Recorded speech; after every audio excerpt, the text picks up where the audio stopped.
good evening. It's the 21st day of May 2017. So glad you could make the time to be with us tonight on Checkpoint. It's the only way to start your week. We have a great show lined up, great guests. My name is Yvonne Okwara Matole. Let's take a look at our top stories right here on our Super Wall tonight.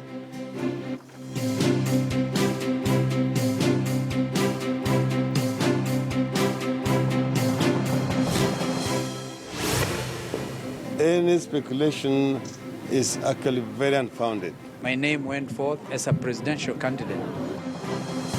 All right, and there are jitters over inclusion of Kalonzo's name in the party list as he seeks to clear the air.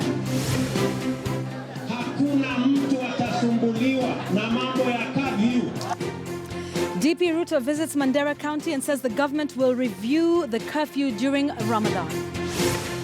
There is no land that has been sold by the father of the victims, either here or in Kisii.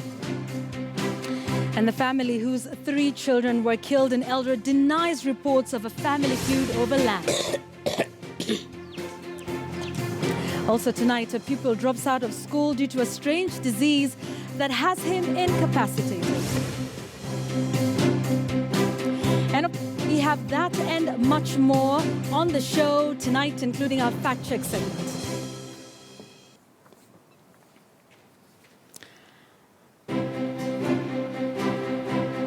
All right, so welcome to our bulletin tonight. We thank you very much for making the time.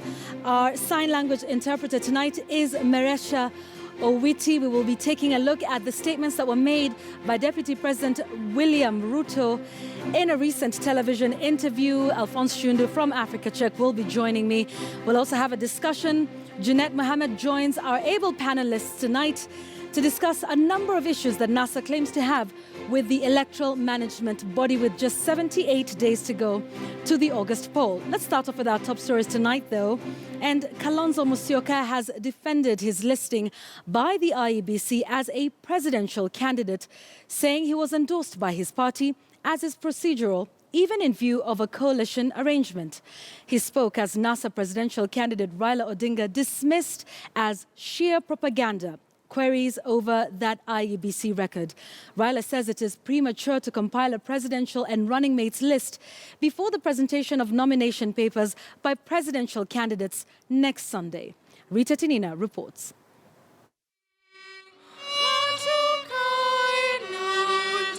The August polls will witness the highest number of candidates seeking the presidency. The latest IEBC list puts that number at 19, 11 of whom are independent. But the name of one presidential candidate is raising eyebrows, that of Wiper leader Kalonzo Musyoka. Speaking in Mlolongo, Kalonzo sought to explain how his name ended up on the IEBC list. Because people must remember I was nominated by Wiper to be the flag bearer at our party's National Delegates Conference at Kasarani, I think on 13th of December last year.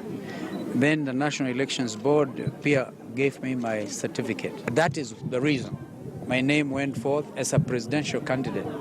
In any event, don't you think I qualify? Kalonzo is listed as a presidential candidate even after the NASA coalition in a power-sharing agreement settled on ODM leader Raila Odinga as its presidential candidate and Kalonzo as his running mate. And Raila, who was in Kisumu, says any queries are speculative. Any speculation is actually very unfounded. You could not submit any document to IEBC before they have announced the formal receipt of nomination papers. Presidential candidates are set to present their nomination papers to the IEBC next Sunday. For NASA, the script will be just like the 2013 one, when Raila and Kalonzo ran as a pair from different parties under the Code Coalition. Raila vied for the presidency on an ODM ticket. So therefore, we first submitted Kalonzo as a presidential flag bearer for the Wiper Democratic Movement, and then on the basis of the coalition arrangement of then CORD and now NASA, he shall be Raila's running mate. Of the 19 presidential candidates, only Jubilee has so far presented its presidential candidate and running mate, Uhuru Kenyatta and William Ruto. Political parties have until midnight Sunday to correct anomalies in their list of candidates to the IEBC, including candidates appearing in more than one party, missing party symbols, and missing names for running mates for presidential and gubernatorial positions. Rita Tinina, KTN News. Still on matters politics, and Deputy President William Ruto was in Mandera County today, where he announced that the curfew imposed in the area after last year's killings would be reviewed. Ruto said that the government will ensure that their freedom of worship during Ramadan is not infringed. The DP, who was in the company of several Jubilee leaders, asked supporters to work together with other groups that support the cause of the Jubilee Party.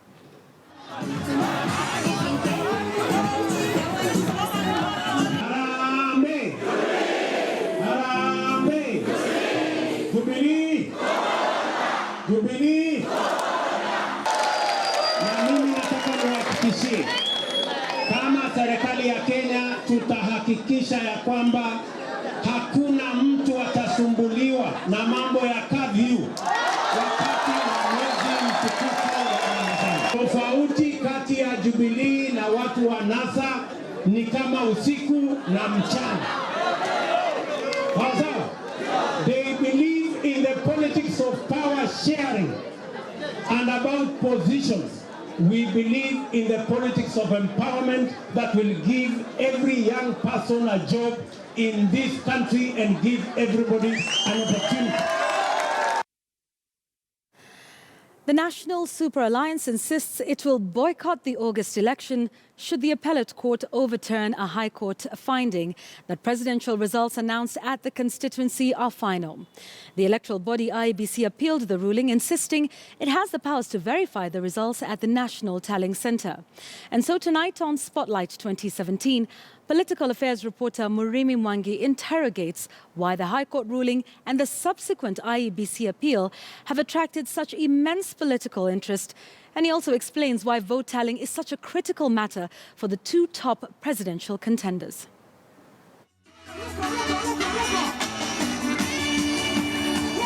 In his vigorous warm-up ahead of the August 8th elections, Jubilee Party's President Uhuru Kenyatta and the Raila Odinga-led National Super Alliance have clashed over a highly emotive matter.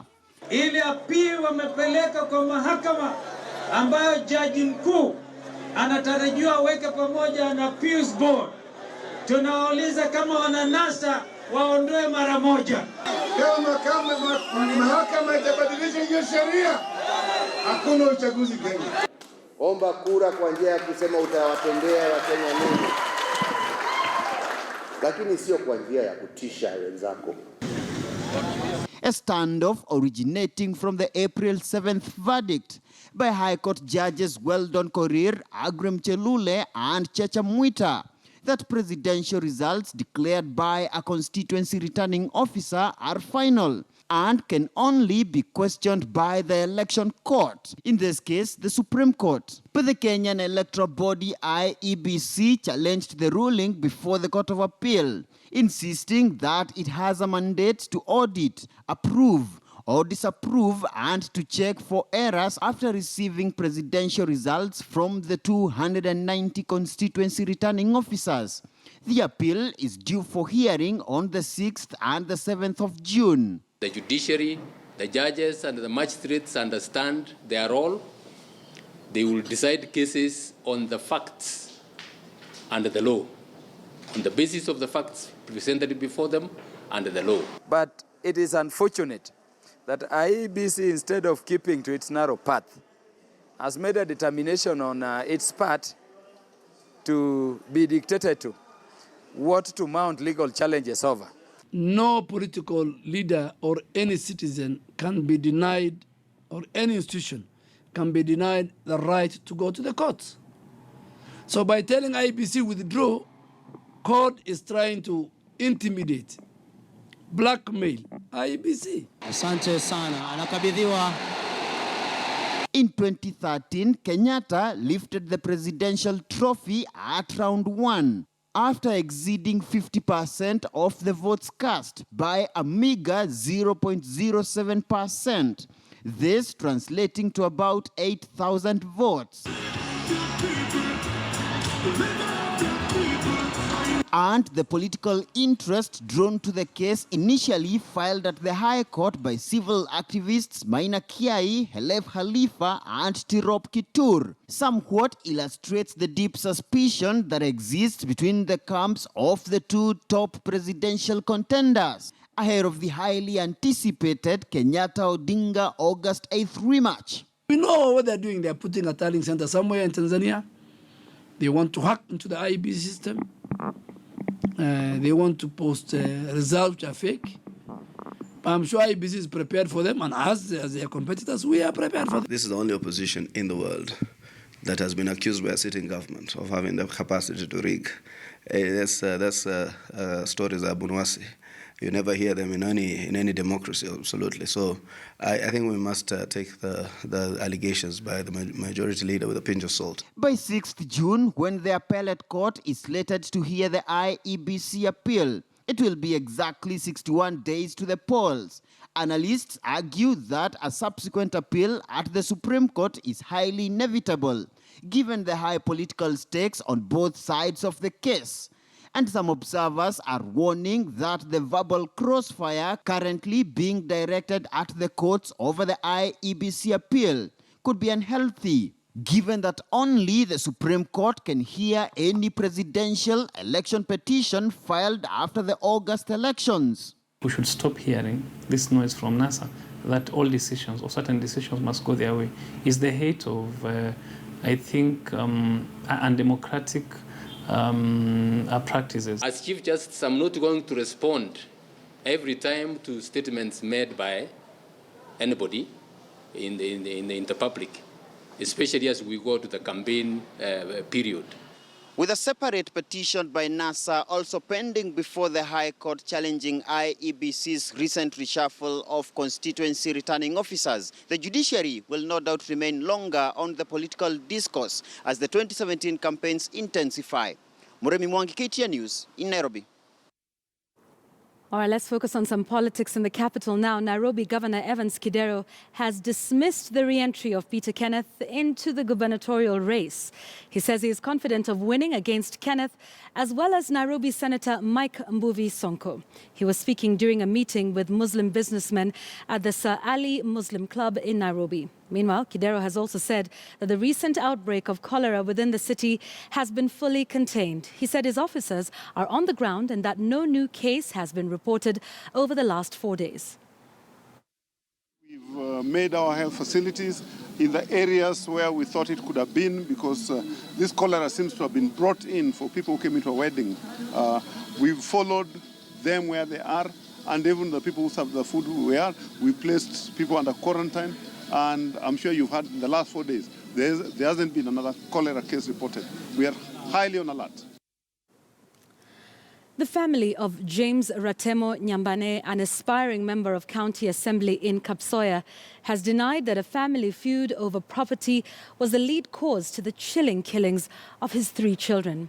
The 3 boys, Clifford Nyambane, Dan Nyamwea and Glenn Ongagi, were found murdered and their bodies dumped in River Nzoia. So far, only one suspect, Enoch Onsanse, an uncle to the 3 children, has been arrested in connection with the 3 killings. Raquel Muigai has that story.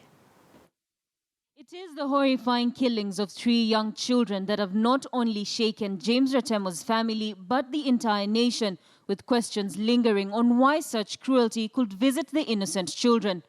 Mbona kuua mtoto mdogo ya mwanasiasa wakati ya siasa? Hiyo inatutia mahofu kubwa sana, ama hofu kubwa sana kwa wanasiasa ambao sasa wako tayari kufanya campaign. Reports had indicated that the killings could have been as a result of a land feud among family members back home in Kisii County. Allegations that have so far been dismissed by the family lawyer Charles Nyamwea. That is not the position. There is no land that has been sold by the father of the victims, either here or in Kisii, which the family is feuding on.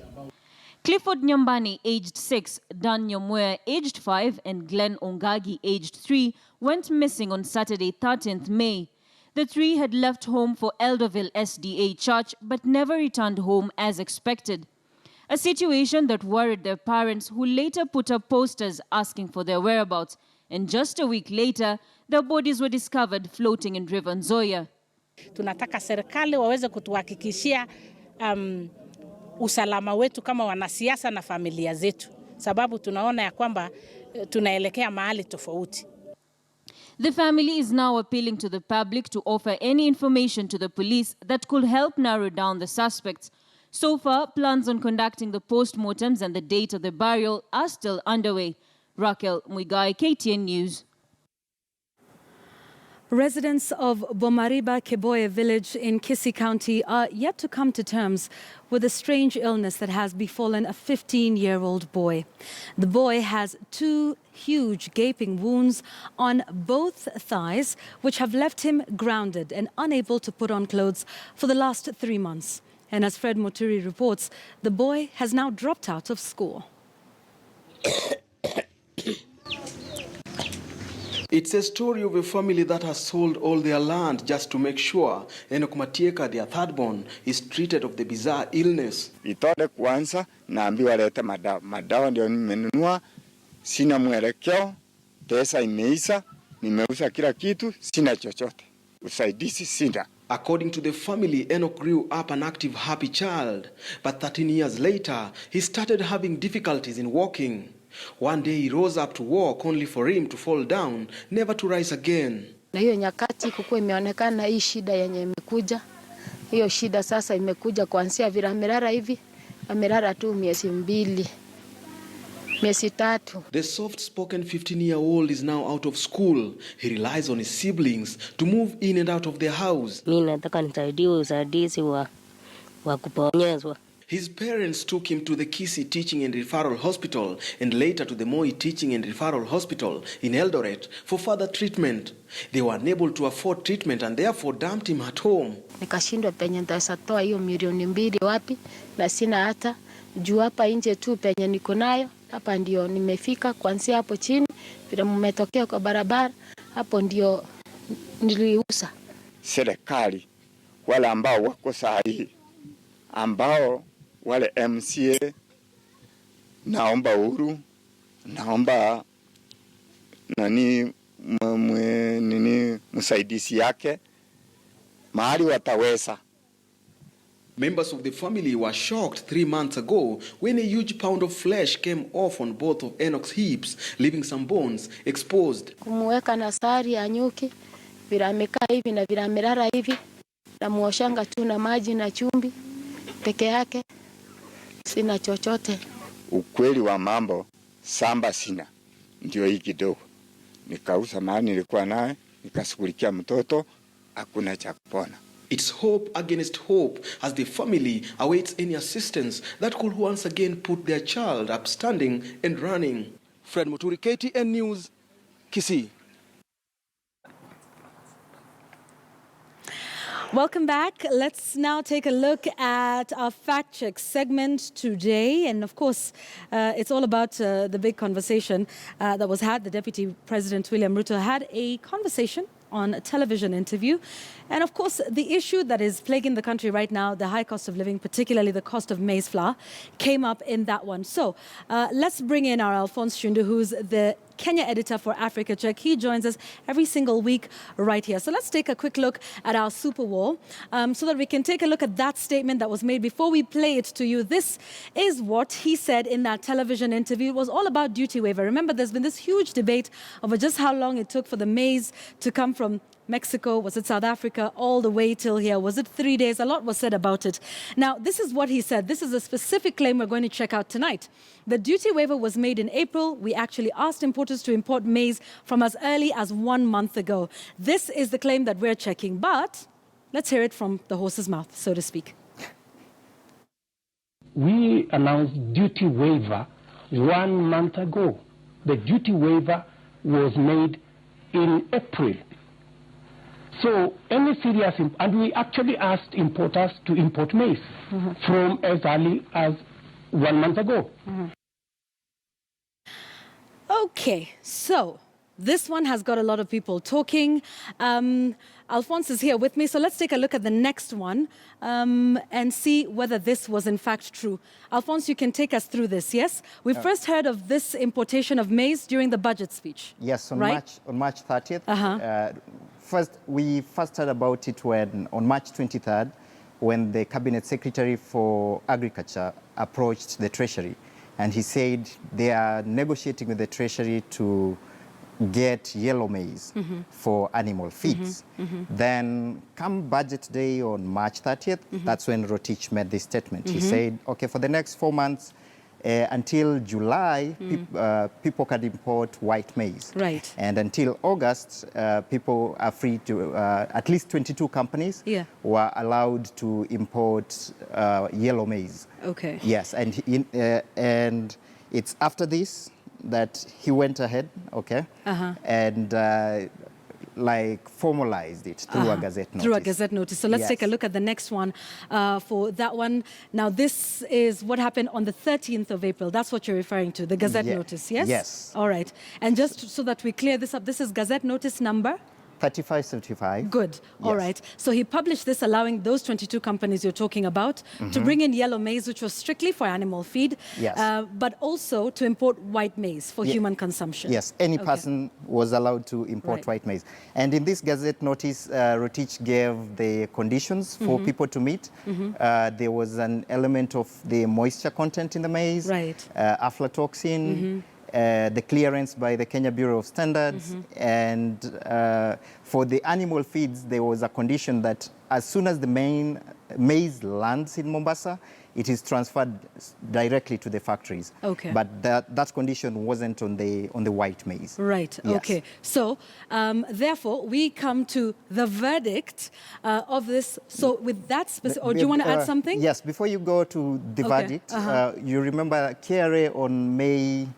I think May 10th. Right. Yes, the May 4th, that's when they issued that, they formalized sort of the Rotich notice. And then the maize arrives here on the May 12th and people are like, what? What happened? What was this timeline? Yeah, what were we waiting for? What was this all about? Okay, yes. So wondering how fast it could have happened. Yes. But in as far as the Deputy President's claim that there was indeed a duty waiver 1 month before the maize came in, if we can have the verdict, this was? Correct. The evidence that we have is correct. What we did not go to check out is where the maize came from, because you know the government has contradicting statements. And the last I heard, the Cabinet Secretary for Agriculture decided not to comment on it, and they said we let the millers to deal with it.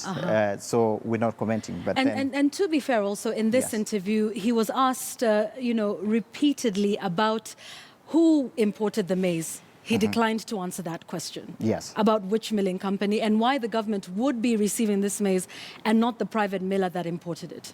Touché. But in as far as that statement, that the duty waiver was done a month before, that fact is correct. Okay, all right. So that's our fact check for today, and a full report of this is on africacheck.org. And this is not the only statement that we checked. Yeah. We also checked his statement on debt. And we found that he was downplaying the debt to GDP ratio, so we rated it understated.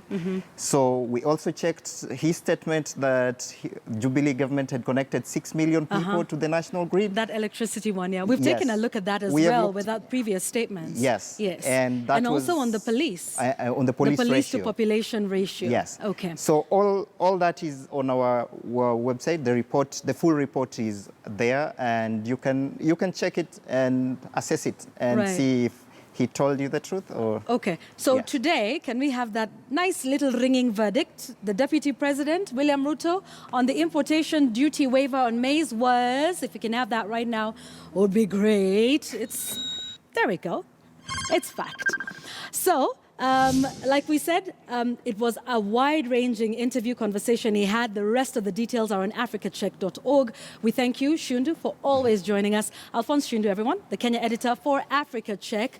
So we'll keep on checking those statements made by political leaders. Fact check. I guess the big one is to find out where the maize actually came from. I've gotten a lot of tweets on that. At Shundu, at Yvonne Okwara, at KTN News, at Africa Check. The hashtag is fact check. That's our fact check for tonight. Let's wait for the stoning on Twitter. We're taking a short break. We'll be right back. We're having a political discussion. The Director of Elections of ODM, who's also the Suna East MP, Junet Mohammed, joins our panel this evening. We'll be taking a look at that. And also, that whole conversation on independent candidates keeps rearing its head. We have some interesting numbers for you on that as well. We're taking a break. We're right back after this break. Thank you. Thank you.